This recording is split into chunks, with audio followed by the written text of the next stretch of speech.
was completely legal to dump plastic in the ocean until the 90s. And a lot of that plastic is still there because plastic lasts out there for a very long time. It just breaks down into smaller and smaller pieces. We know that over 300 species of wildlife have ingested this material. It's been reported in animals. And so as it is eaten by animals, it actually can move up the food web. And as the scientific literature on this issue increases, literally almost every habitat they've gone to, seamounts, Arctic ice, coral reefs, deep sea, it's become ubiquitous. And I don't think anybody would fight anyone on an argument that plastic debris has not become a contaminant of concern.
As the day unfolded, we had people calling from all over the northern Bahamas, saying the whale strand here, whale strands there.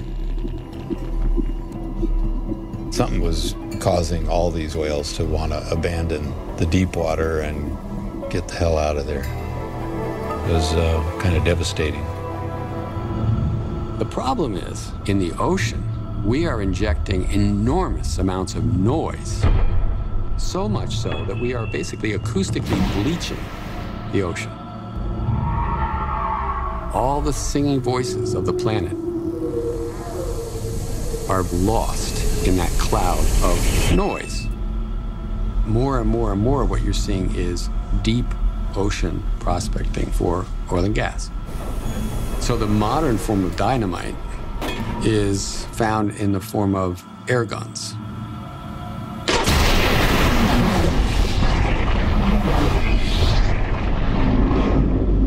Most of which goes vertically down into the ocean and reflects off the Earth's crust. And then you create an image of the composition of the Earth and you search for oil and gas. And then you have sets of them, 10, 20, 30, 40 of them in what's called an array. It's a big matrix of them behind the ship. And they all explode simultaneously. And there are multiple surveys, all setting off these charges at a regular rate of 10 seconds or 12 seconds. And the survey goes on for months at a time.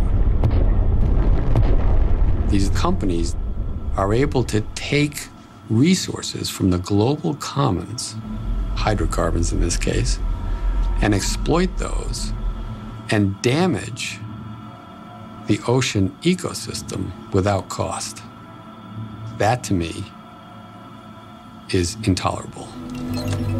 What is happening now is a disaster to us. The oil industry is hunting oil and gas on our fishing grounds.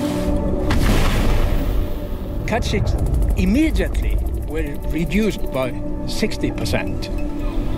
We are going to kill ourselves in the end because we are killing our food. This is happening all around the world. We know it. But we it seems like we are not able to do anything about it. I talked a friend into going for a flight the following morning, the stranding. We searched around and found more specimens, but we also saw military ships, U.S. Navy destroyer, and some other warships. Their warships were bouncing their sonars with very high intensity, mid-frequency sound. The Navy developed something called active sonar. In its simplest terms, it involves generating extremely loud sound underwater to detect targets. It's in a sweep, so when the sweep is pointed right at you, you get the full intensity of it. And then about a minute later, it does it again. The impact of active sonar on whales and dolphins has been clearly documented in the Bahamas case and others where animals have been killed. When biologists have studied their bodies, they have seen an array of very disturbing pathologies, bleeding around the brain, lesions in organ tissue, all consistent with decompression sickness or the bends. Navy sonar is like an enormous predator. When whales hear it, some go silent, stop foraging, and abandon their habitat. Repeated exposure to sonar can harm whole populations. You didn't have to have a hydrophone to hear the sonar. It was virtually unbearable for us on the porch. I can't imagine what it must have been like underwater. In the following days, 11 porpoises were found on the beach, dead. They are highly conscious animals. They have self-awareness. They think. They have intellectual capabilities that rival ours. And this Inupiat whaling captain just looked at me, and very deliberately, he said, "Do you know that the ears are the entrance to the soul of the whale?" And it's not about science. Science plays a role in it. You use science, but it really comes down to what do we value? We value a living ocean. We're putting the ocean at risk. And if you put the ocean at risk, you're putting all of us at risk.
So the world is being held for ransom right now.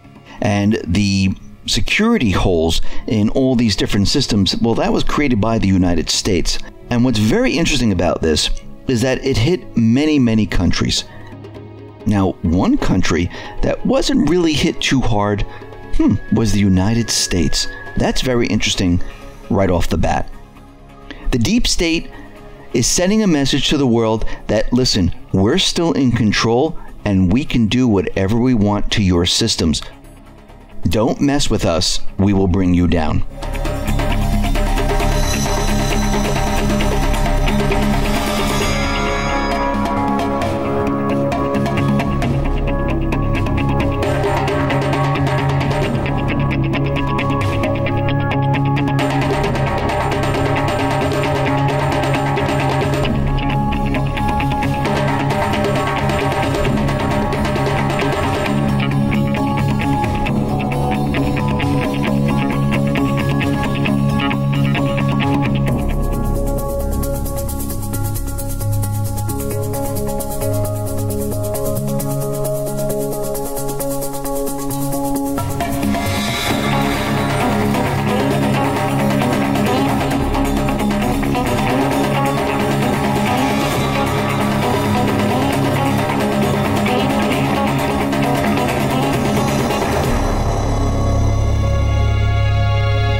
Pasó un año desde que el Congreso brasileño destituyó a la entonces presidenta Dilma Rousseff.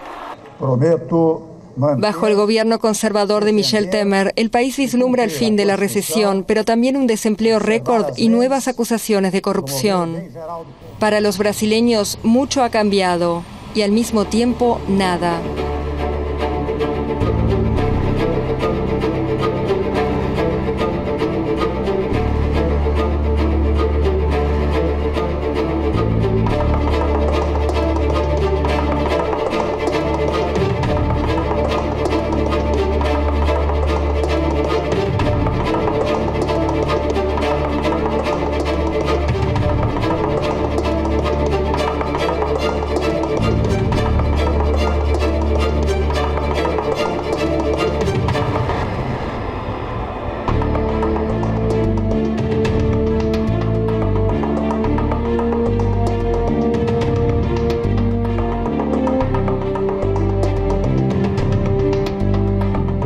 Las próximas elecciones serán en 2018.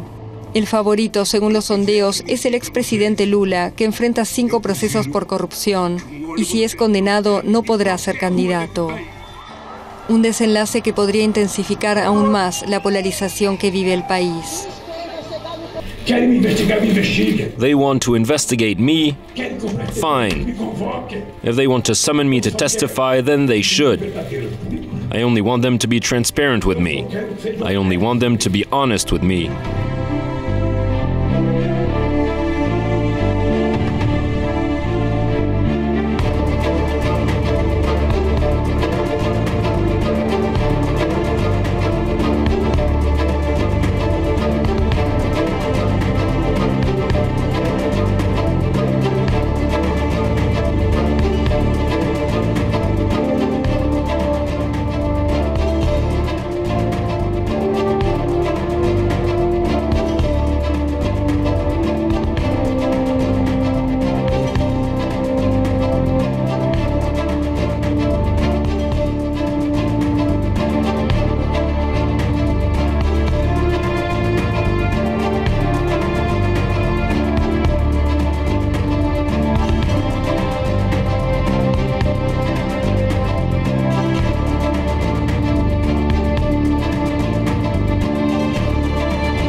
Macron hat gewonnen. Aber was hat er denn gewonnen? Wenn man Le Pen in der ersten Runde nicht bewusst ausgebremst hätte, dann hätte sie gewonnen. Auch wenn man in der zweiten Runde nicht alles dafür getan hätte, dass sie verliert, dann hätte sie auch gewonnen. Aber offiziell hatte sie nicht die geringste Chance zu gewinnen, weil sie mit solchen Positionen Frankreich nicht führen darf. Weil dann das ganze System zur Steuerung von Europa, das die globale Elite eingerichtet hat, zusammenbrechen würde. Solche Leute wie Le Pen brauchen sie zwar, aber nur um Korrekturen im System vorzunehmen, nicht um das System selbst zu zerstören. Und dieser Sieg von Macron macht ihn zu einem Schoßhündchen.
We're going to address the elephant in the room.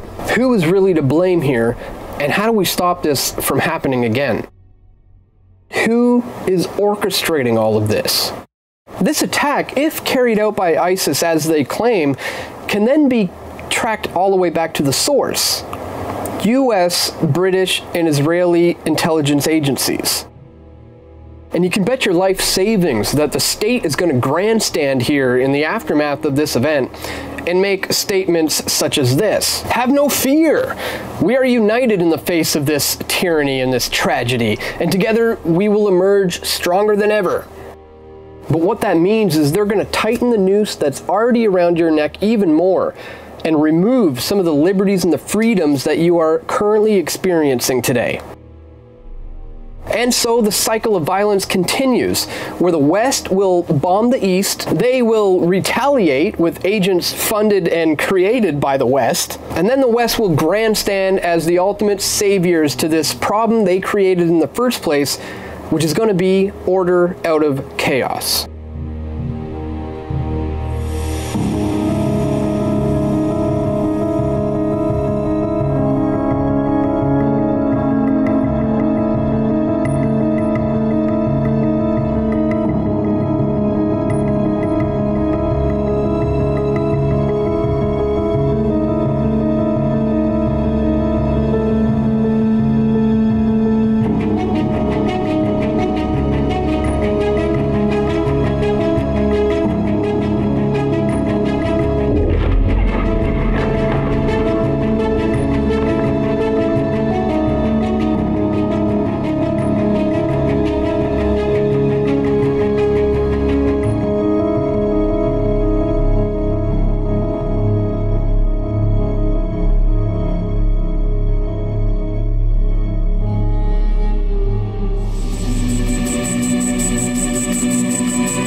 think that the Trump presidency is already over.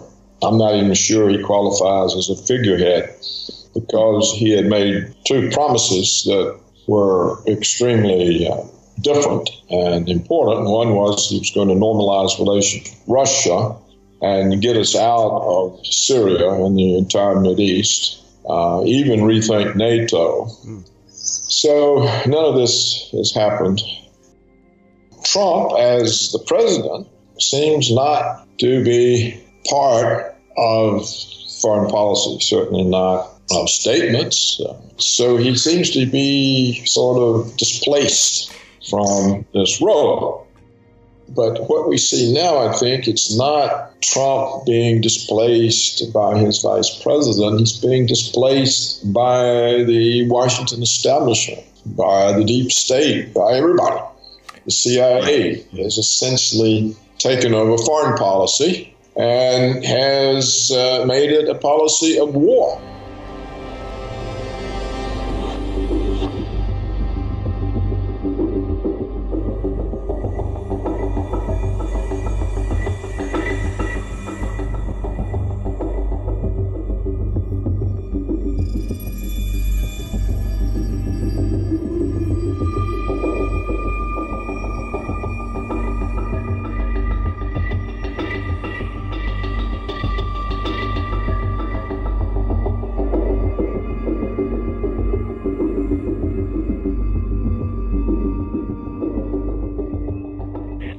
Trump's unpredictability is another big factor.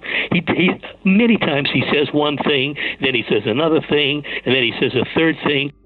So what does he really believe in? Where does he stand? I'm not sure, except for one thing. He delegated war-making to hawkish generals. He delegated economic and financial policy to Goldman Sachs. He supports police state laws, the ones on the books, the more that he wants to put on. What he really is doing, he's increasing the wealth disparity in America. He wants to slash food stamps, without which millions of Americans would be food insecure and have to rely on charity for food. So you go right down the line, everything for the privileged in America, nothing for everybody else, or most everybody else, or at most crumbs. On the one hand, he went to get away from the whirlwind of troubles that have been haunting him at home, literally a coup d'etat attempt to oust him from office. So he goes and pays a trip to Saudi Arabia, gets together with 55 Muslim countries, maybe all of them despotic ones. And he gave a speech that was an act of mass deception, claiming he came to Riyadh, allying with Saudi Arabia and the other Muslim states, seeking peace, intending to combat terrorism, where America's agenda and the agenda of his host are certain, and at least most of the countries, certainly the Middle East ones, the Gulf states, Jordan, Egypt as well, very definitely state sponsors of terrorism. They certainly are not combating it. There have been war plans drawn up against Iran for many, many years, updated over time, and probably Trump's team is updating them again. There's no question that the regime change is planned for Iran, but the other two countries, the main ones, regime change is planned for are Russia and China. All sovereign independent countries are on America's hit list for regime change to put pro-Western puppets in their place. I expect something maybe to explode at one point or another. The Syria war proved very, very tough for America to wage. Iran will be a lot tougher. They're a much bigger country, stronger military. They know what's coming. Every year, an annual U.S. intelligence report says Iran has no nuclear weapons program.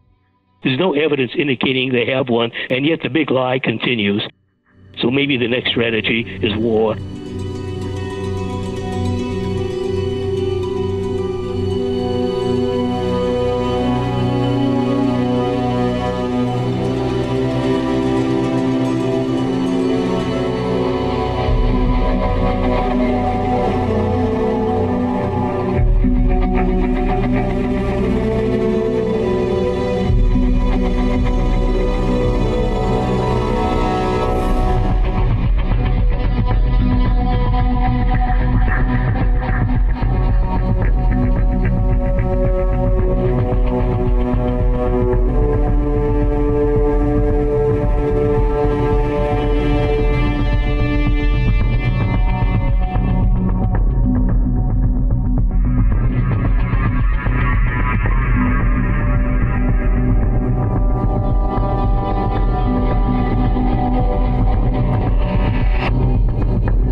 really big revolution of the 21st century will not be in our tools, in our vehicles, in our society, in our economy. The really big revolution will be in ourselves, in humanity.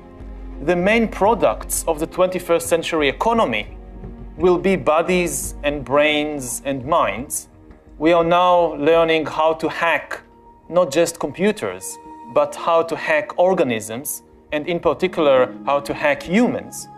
We are learning how to engineer them and how to manufacture them. Homo sapiens, as we've known it for thousands of years, will disappear because we will use technology to upgrade ourselves, or at least some of us. And the danger is that we will start manipulating the world inside us in such a way that will completely unbalance our internal ecological system. And we may face a kind of internal ecological disaster, similar to the external ecological disaster that we face today. Another danger is on the social level. We may end up, due to these new technologies, with the most unequal society in human history. Because for the first time in history, it will be possible to translate economic inequality into biological inequality. Using the new technologies, it will be possible basically to split humankind into biological castes.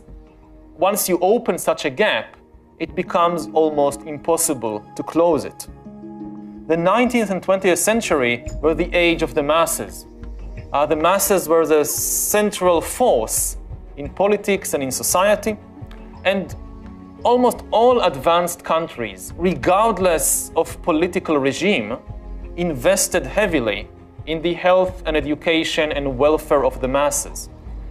We may be entering a new era in which the masses are just not useful for anything. They'll be transformed from the working class into the useless class.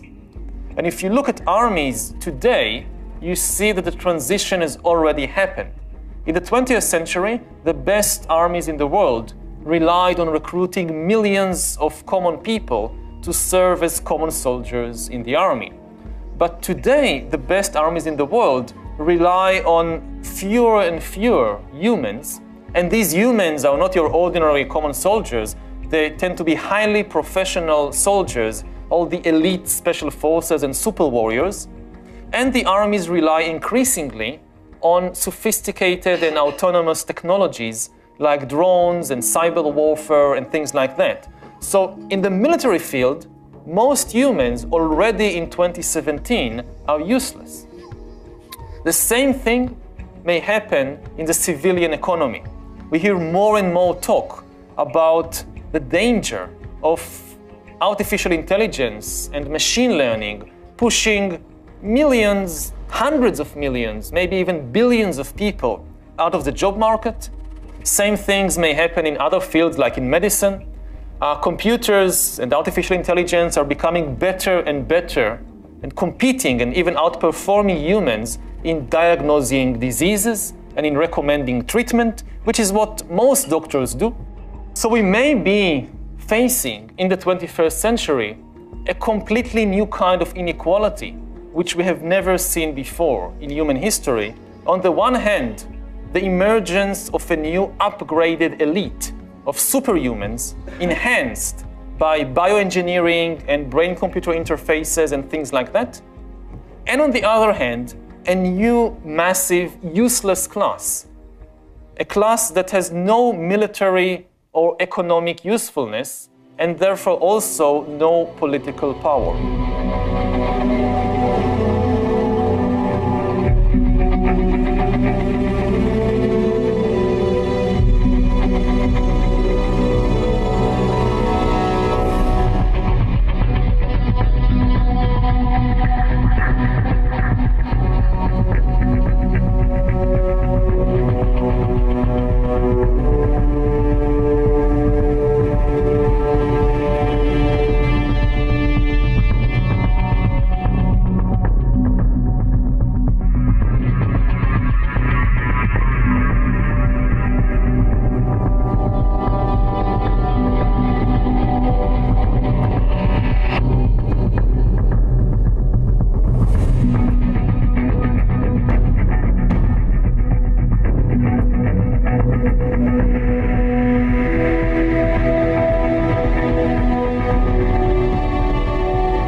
robots have learnt to walk, open doors with ease, carry heavy objects across difficult terrains, and even withstand bullying to achieve key tasks.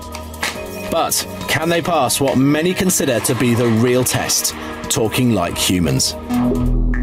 Talking to people is my primary function. It's a good opportunity for me to learn a lot about people. Sophia is capable of natural facial expression.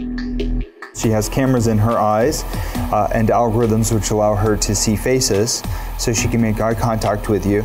And she can also understand speech and remember the interactions, remember your face. So this will allow her to get smarter over time. Our goal is that she will be as conscious, creative, and capable as any human.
Computers themselves are machines. They're useful for processes.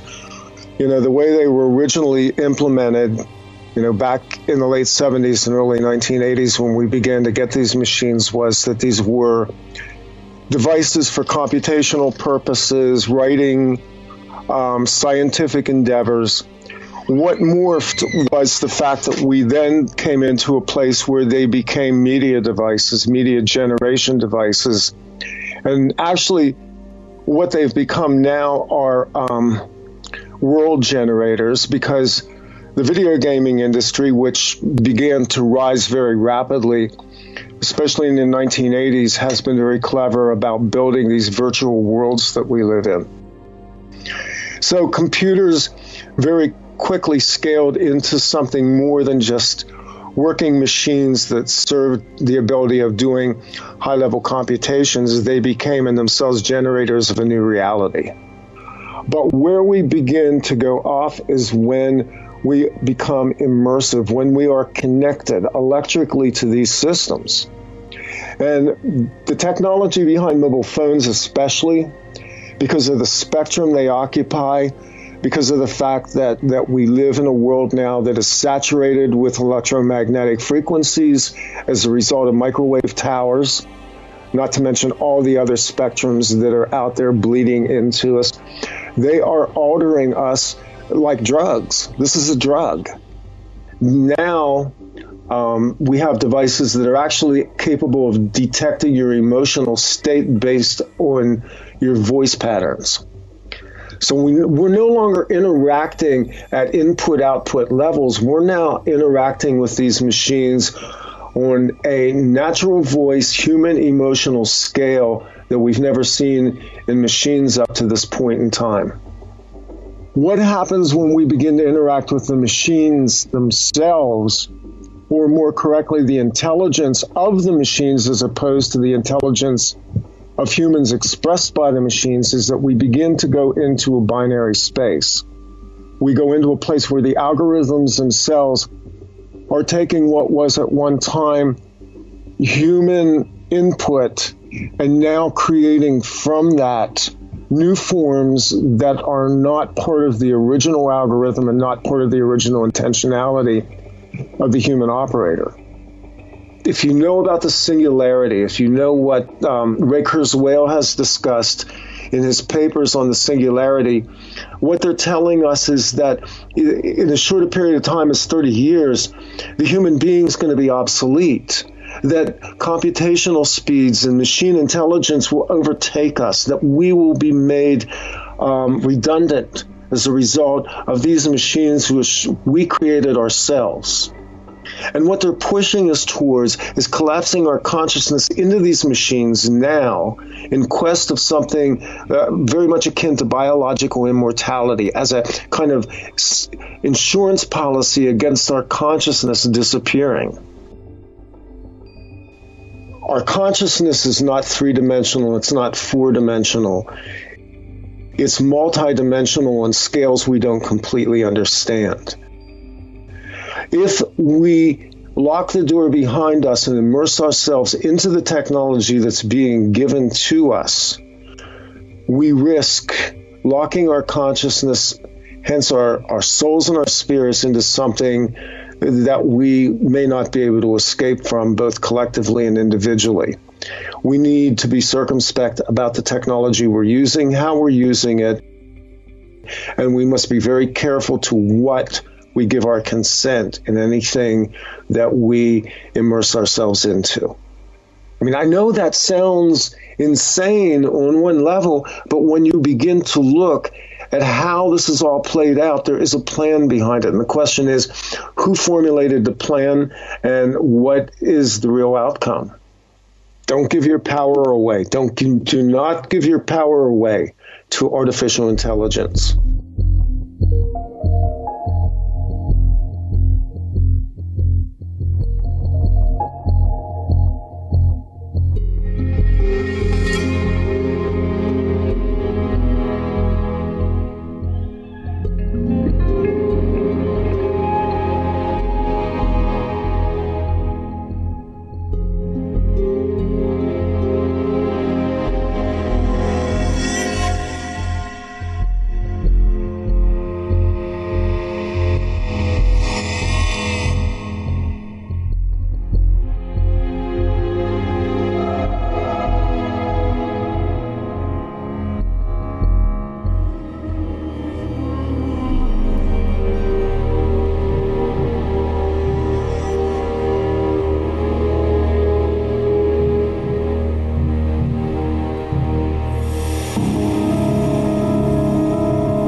Si hoy hablamos de razas extraterrestres y de su forma de interactuar con los gobiernos, es decir, de pactos con los gobiernos, es en buena parte gracias al sargento mayor norteamericano Robert Dean y al sargento retirado Clifford Stone. Los dos no solo han tenido acceso a información clasificada de primer nivel, sino que también ellos aseguran haber estado delante de seres extraterrestres, de haber tenido comunicación con varias razas. Estas dos personas han decidido hablar de que algunas razas cósmicas van a intervenir y se va a producir un contacto masivo con la humanidad. La pregunta sería ¿por qué, al menos hasta ahora, las razas benévolas, las razas cósmicas positivas no han intervenido ya, dada la situación del mundo? ¿Qué impide a estas razas suprimir, borrar de la faz de la Tierra a toda esta serie de entidades larváticas, sanguijuelas cósmicas, vamos a decir, que sabemos que están en pacto con varios gobiernos de la Tierra y que están manipulando, convirtiendo la Tierra en una granja humana, y que somos de alguna forma una especie de sustento energético para estos seres? Bueno, pues por los datos que van apareciendo, los seres positivos no pueden intervenir por un motivo de peso. Mientras haya pactos entre gobiernos con razas de tipo draco reptil o con razas de tipo gris, con tecnología inversa, permitiendo abducciones de ciudadanos para experimentación biológica y genética a cambio de tecnología, mientras haya todo esto, los buenos no pueden hacer nada. Eso es lo que nos dicen estos militares, no lo digo yo. Porque esos gobernantes que permiten esos pactos son parte de nosotros. Y por lo tanto, si forman parte integrante de nuestra especie, esto implica ese grado que os digo de permisividad. A ojos de una familia estelar es como decir, vale, ellos lo quieren así. Muy bien, pues así seguiréis. Ahora bien, también tengo que decir que se está produciendo un cambio. El paradigma está variando, porque aquí sí podemos hablar de una masa crítica. Si unimos la fuerza del pueblo, junto con algunas filas de los servicios secretos de muchos países que sí desean esta ayuda, y están ya de alguna forma interviniendo, esto va a cambiar. Fijaos lo que descubrió Robert Dean en un informe clasificado titulado Una asesoría, una evaluación de una posible amenaza militar a las fuerzas aliadas en Europa. Lo que revelaba este informe era la existencia de 4 grupos de razas extraterrestres que estaban plenamente activas en la Tierra. Había un grupo humano que se parecía tanto a nosotros que realmente volvió locos a los almirantes y generales, porque ellos determinaron que estas personas, y ellos los habían visto repetidamente, habían tenido contacto con ellos. Estas personas se parecían tanto a nosotros que podrían sentarse al lado de usted en un avión o en un restaurante, y usted nunca sabría distinguir la diferencia. Todo esto molestó mucho a los generales y a los almirantes. El hecho de que estas entidades inteligentes pudieran estar involucradas con nosotros, paseándose de un lado al otro por los corredores del SHAPE, los cuarteles supremos de los poderes aliados europeos, o caminando por los pasillos del Pentágono. Incluso se les ocurrió a algunos de ellos que estos seres podrían incluso estar en la Casa Blanca. Otro es importante experto muy destacado, el doctor Michael Salla, dice: el testimonio de Dean es la clave para entender esta realidad de que los extraterrestres viven entre la población humana. Su testimonio demuestra concluyentemente que las agencias oficiales, militares y gubernamentales están conscientes de esta posibilidad y, de hecho, indudablemente habrían estado desarrollando estrategias para tal contingencia. Todos coinciden en que existen una serie de razas alienígenas infiltradas entre nosotros que estarían ya activamente trabajando para desvelar su presencia en la Tierra. Son realidades tan perturbadoras, tan increíbles, que juegan con eso la élite. Saben que casi nadie lo podrá creer. Es tan fantástico la presencia extraterrestre, todas las formas de vida, que realmente es algo que la mente humana no tiene más remedio que reírse ante su ignorancia. Es que se ríen de su propia ignorancia. Robert Dean dice que él está en contacto, ha estado en contacto con varios seres y que estos seres le han mostrado cuál es el futuro de la humanidad. Y dice que nuestro lugar no está aquí, está en las estrellas, está en viajar hacia las estrellas, en conocer otros mundos, en fusionarnos con entidades que pertenecen a confederaciones galácticas. Nos habla de una gran familia cósmica. Estos seres están hartos de las guerras humanas, están hartos de nuestras armas nucleares, están hartos de que nos matemos los unos contra los otros y están hartos de que sigamos sin darnos cuenta de que hay algo muy luminoso dentro de cada uno de nosotros y que estamos perdiendo el tiempo intentando como desentendernos de estas familias cósmicas a las que indudablemente pertenecemos desde el principio de los tiempos.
world is in a state of evolution. And what I mean by evolution is not a physical evolution. Humans are not going to change into something different. The evolution that we're really experiencing now is an evolution in consciousness. A consciousness that has in the past separated us as individuals. A consciousness that has been programmed with a belief that life is a struggle and that we're out here to survive. We have to be in competition with each other and undercut and undermine. And we were acting as individuals, looking for our own individual power. But in today's world, there's a new understanding that the evolution is an evolution of consciousness, an evolution of an expansion of we are more than just these physical entities, that there is an energy involved. In Newtonian physics, the conventional ones that most people have learned, atoms are physical particles, like little granules. But in 1925, physicists came to another understanding because they said, so what are those particles made out of? You called atoms. And they went inside. And they found there were smaller so-called particles, electrons, protons, and neutrons. But that still wasn't the quest, because what are they made out of? And that's when the world changed. Because when quantum physicists started to say, what is an electron or a proton or a neutron made out of? It's made out of energy, not physical, no substance. An atom is like a nano tornado, a spinning force field. There's an illusion that we are physical entities. You're an energy field. And I go, so what the heck difference does that make? And I go, well, here's the interesting part. Particles, I can separate. Here's a particle, here's a particle. Let's talk about one particle. Energy just mixes all together. I'm sitting in a field of energy right now. So if I'm made out of energy, which I am, does it mean that the edge of my energy stops right here? And the answer is no. In quantum mechanics, I'm an energy field. Wherever I go, I'm like a broadcasting an energy. Wherever you are right now, you're broadcasting energy. And so in a Newtonian world we grew up with, this is separate from this and that's separate from this. In a quantum mechanical world, nothing is separate. Everything is an energy field with no borders to it. So what I do in my world is not just what I do in my world. What I do in my world is broadcast to everything else. And if it resonates or is in harmony with you, my energy can affect your energy. Or my energy can actually cancel your energy. Everything is interconnected. The chair I'm sitting on is energy. The air I'm in breathing with is energy. I'm energy, you're energy. We're all connected in this energy. But the fact is, energies are communications. And we vibrate and broadcast just like a radio. We're broadcasting who we are out into the field, and we alter what's going on. It is beyond language. It's a communication. It has nothing to do with words. It's an energy that's available if you just want to feel it. And I think that's the big issue. Feelings. Because feelings are telling you, you feel good? Yes, I'm having more energy. You feel bad? You feel weak? I'm having less energy. And I say, why is it relevant? It's more powerful than words. Energy can tell me, am I with people that are supporting me because I feel good around them? Or do I have a little quasi feeling of this, it doesn't feel right to me? So we have a new world that we're coming into, and it's based on the energy. And if you can read energy, you are being guided. If you can't read energy, you don't know what's going to happen next. If you follow the words, that's where we have been sold a bill of goods, where people say, yeah, these are good words, what do you think? And then I'll buy that because the words. And I say, yeah, but if you ever stop long enough to say, how do you feel about it, not what you hear about it. It empowers you beyond anything in the world. So the wake-up call now is, yeah, listen to people, fine, but feel. Feel it, people. Feel where you are. Feel, is this what I want to do? Do I want to do this or I want to do that? I say, you can ask your head and rationalize anything. But I say, don't ask the question of your head. Ask the question of your heart. Your heart is the monitor of the vibration. Your heart will give you an answer more accurate about anything in your world than your rational thinking will.